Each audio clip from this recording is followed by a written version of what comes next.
多謝收睇竹棚架工作安全守則2024年4月第5版要點簡介。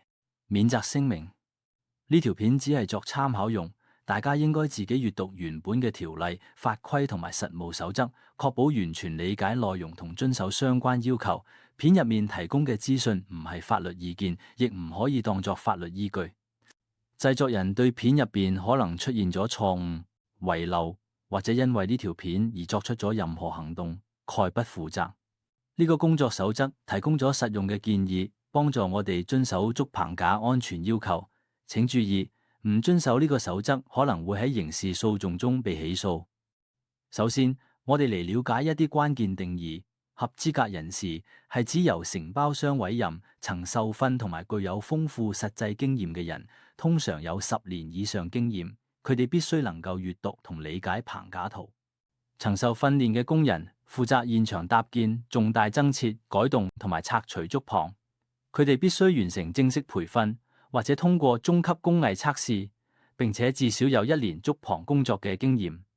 呢部分總結咗工廠同埋工業經營條例同埋職業安全同埋健康條例下同竹棚相關嘅法定條文。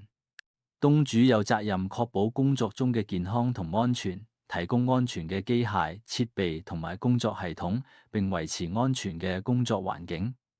具體規定包括確保安全嘅工作場所，防止高處墜落，提供安全嘅出入通道，並由合資格嘅人進行定期檢查。安全管理系統同安全工作實踐至關重要。喺設計同初步規劃階段，重要嘅係消除或減少工作危險，確保棚架嘅強度同穩定性，並提供安全嘅進出通道。喺選擇分包商嘅時候，考慮佢哋嘅安全措施，並要求提交棚架計劃。現場管理應包括準備詳細嘅安全工作聲明，同所有相關方協調，並監控天氣情況。呢部分詳細說明咗竹棚嘅材料、支撐同埋搭建要求，使用結構良好、強度足夠且冇缺陷嘅材料，確保支撐棚架嘅地面或者結構堅固同埋平整。喺搭建、重大增設或者改動過程中，工作必須由合資格嘅人監督，並由曾受訓練嘅工人進行，提供有護欄同踢腳板嘅合適工作平台。合資格嘅人需要定期進行檢查，間隔唔超過14日。喺惡劣天氣條件之前，檢查棚架並採取必要嘅預防措施，例如喺強風或颱風來臨之前降低或移除防護屏。安全嘅拆除程序必須由合資格嘅人監督，並由受訓練嘅工人進行，並計劃拆除順序以確保穩定性。附錄包括檢查報告表格5同埋建築地盤安全規例。附表3某啲安全設備需符合嘅規定。